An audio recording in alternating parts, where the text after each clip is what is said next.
Hey everybody, it's Tripl-L coming in to talk about actually an anime that I haven't covered on the channel so far. By the grace of gods, it is an isekai from the current season. I'm gonna do a very quick overview video of whether or not this anime would be for you. You know, just actually a general review recommending this anime to people. So let's begin. So the basic premise of it, you have to understand, is it's an isekai. In other words, a guy gets transported to another world. The mechanism this time is he's being reincarnated into the body of an 11-year-old child. Anyway, a regular old Japanese worker who worked in a very abusive company, and that's a very important detail because that's one of the things that gonna carry on later. He got to the point where three gods showed up in front of him and told him, hey, we're gonna send you to another world. And you know, they do all the isekai shenanigans. He comes to the other world, he's in the body of an 11-year-old, he's having a nice life, he has a bunch of slimes with him. In other words, very isekai. Now this anime, when it comes to its strong suits, what you're looking at here is a very chill, very casual, very wholesome show. It legitimately feels really good watching this.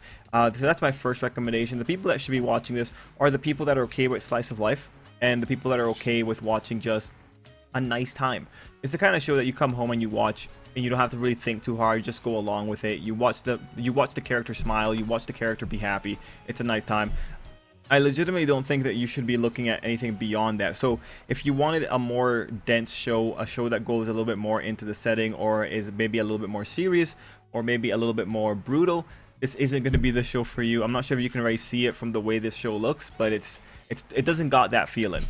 Now, earlier I mentioned the fact that this guy worked for a pretty bad company, and I mentioned the show is also wholesome. So what goes on here is one of the things that the show does, its emotional angle is that aspect of this guy wasn't treated very well in the world he came from. So in a lot of times, at least for the first 5 episodes, you'll see quite a few scenes that really play up on that emotional aspect. There was a really powerful moment in episode 4 where he was thinking back to his departed mother, and the kid was going through the process of thinking, well, you know, I might never have anyone actually love me like my mother did. I might not ever feel that warmth of family. And then, you know, the episode has a really nice note where, well, actually, yeah, no, you still have the opportunity for that warmth.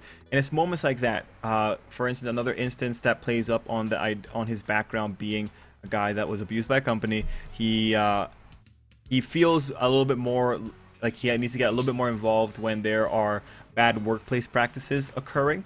So again, the anime really does play up this idea that this person was abused in the previous life, and now in this new life, he's seeing these little things that make him feel more welcome, that make him feel more valued, and that's where the majority of the wholesome factor comes in. So if you're down for just seeing a nice wholesome time, if you're down for seeing a nice emotional hook like that, if you're down for feeling that little feeling of warmth in your chest when you see something nice happen, and if you're okay with casual isekai and casual slice of life, this would be the anime for you.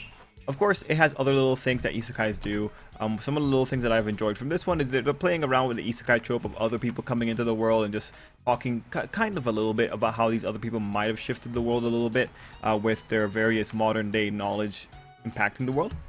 And I do like how they justify why the gods are doing an isekai shenanigan. That is another one of the quirks for this one, in that the main character is aware of the 3 gods. He has nice conversations with them, and honestly, when he does have the conversation with them, again, it plays up on that wholesome factor. Everyone feels like they're on the guy's side, and that's very worthwhile.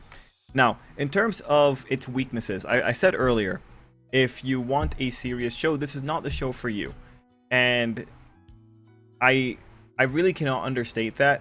This isekai suffers from a weakness that quite a giant chunk of isekai suffer from, and that is that the world is stupid, or the world and the characters within it are made stupid for the sake of the main character to solve their problems.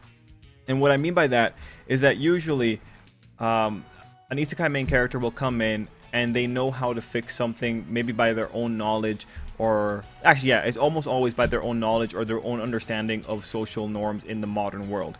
This isekai doesn't do it in a very aggressive way of, like, say, people in the fantasy world don't know how to make fire.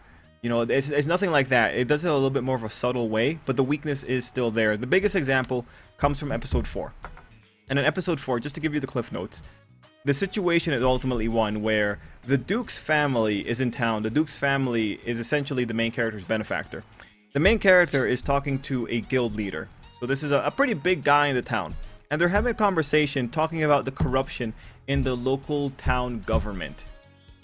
And so we have the first thing you have to keep in mind there is that we have three important parties: the Duke's family, who oversees the town government, then the ones below the Duke family, and the guild leader, who is an authority figure because he's the leader of the guild.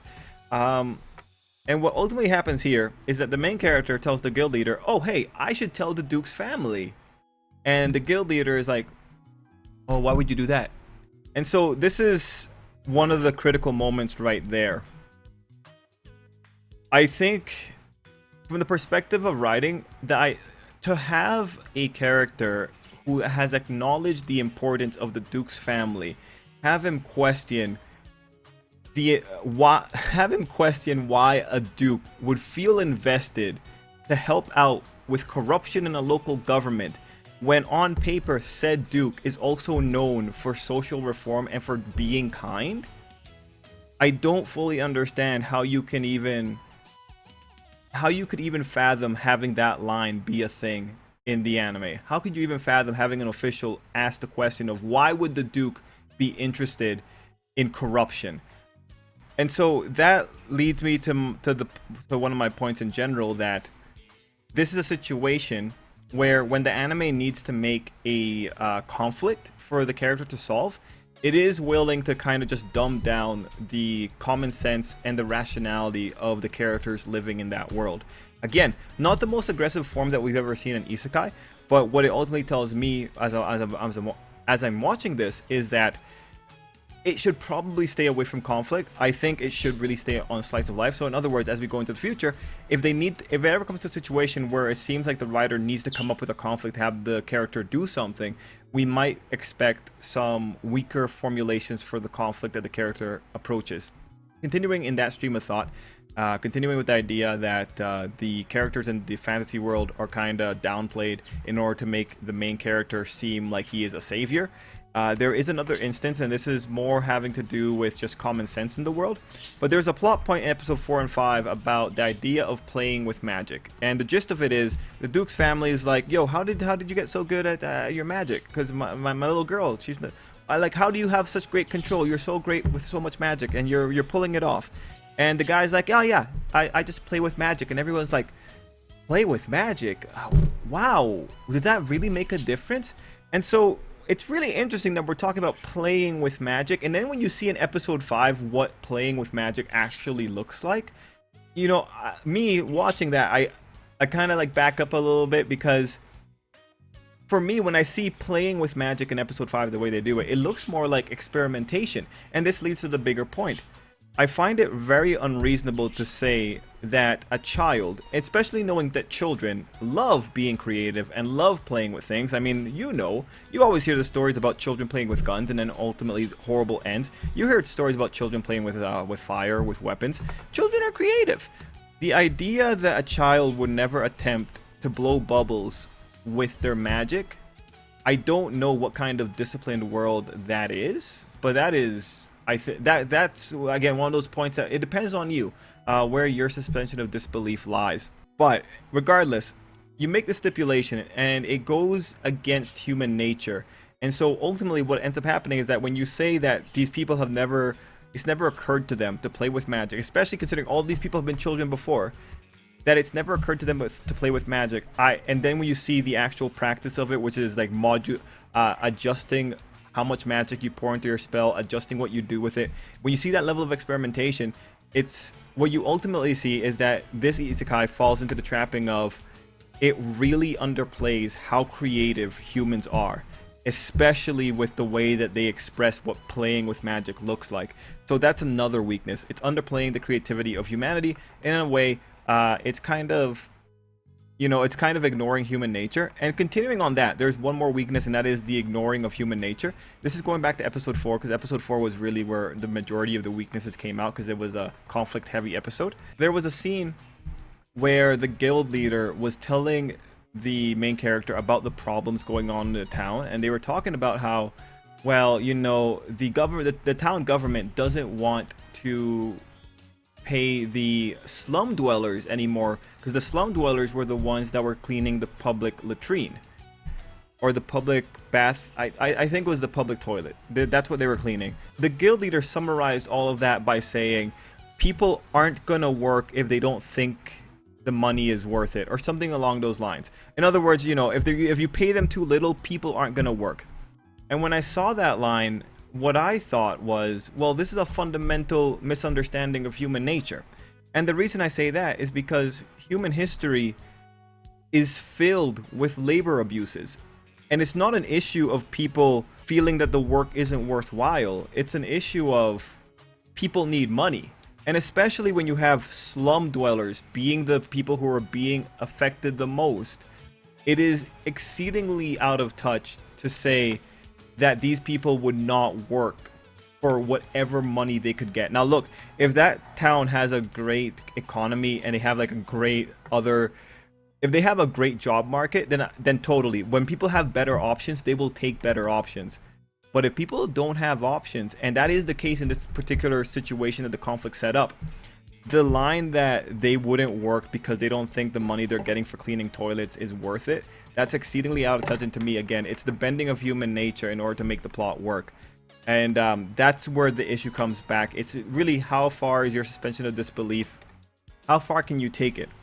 For me, when I'm watching that, you know, it's easy enough to say like, okay, yeah, right, got ya. But at the same time, I'm thinking like that's unreasonable. That's a very unreasonable statement, considering how badly things. It's just because we have so much examples in the real world. There's so many different ways that labor abuses manifest in the real world. That line is just very unreasonable considering the situation surrounding the setting. The story is very happy to take advantage of human nature when it has to do with greed. But the moment it comes into desperation from slum dwellers, you're shying away from what human nature ultimately leads into. People are going to do a lot if it's their only way to make money. Like that's a fundamental reality that we know from our world. When you have that knowledge coming into this situation, it just creates the impression that the plot has to unfold in a particular way for the character to be able to relate to it. And I say that final note because the character does relate to it when he thinks, oh, this is like an exploitative workplace. And again, there you see the emotional hook. So when you look at it from the checklist form, what the writer had ultimately done was, I need to create a conflict. I need to get the character invested in it. This character has hangups about exploitative workplaces because he's a victim of it. So he's thinking that, and he hears about the situation, therefore he is invested in it. From the perspective of the formulation of the story, it actually makes a lot of sense why the writer went down that particular route. But at the same time, it's a weak setup, and it just goes over to the overall point that this anime might not be great when it's working on setting up conflicts. I think it would be better off just focusing mostly on slice of life and slice of life type conflicts instead of changing the world type conflicts. I don't have any real faith in it to be able to do solid setups like that. But those are my opinions. My opinions really only matter if you are the kind of person who actually takes issue with that kind of suspension of disbelief. If you don't take issue with that kind of suspension of disbelief, you're probably going to be fine. If you love slice of life and you love casual stuff, you're probably going to enjoy this one. One last thing in terms of the visuals, it's a budget anime. It's not going to be the most beautiful thing in the world. So, you know, keep that in mind. Another thing for me personally, I don't enjoy following little kids if they're going to be in romance plots. And this one features 11-year-olds for the current time period that we're in the first 5 episodes. So, you know, like that's one thing I have to go in as a viewer and say like, okay, yeah, I know they're little kids. I know one of them is technically the soul of an old man, but, you know, depending on reincarnation, everyone's an old soul kind of thing.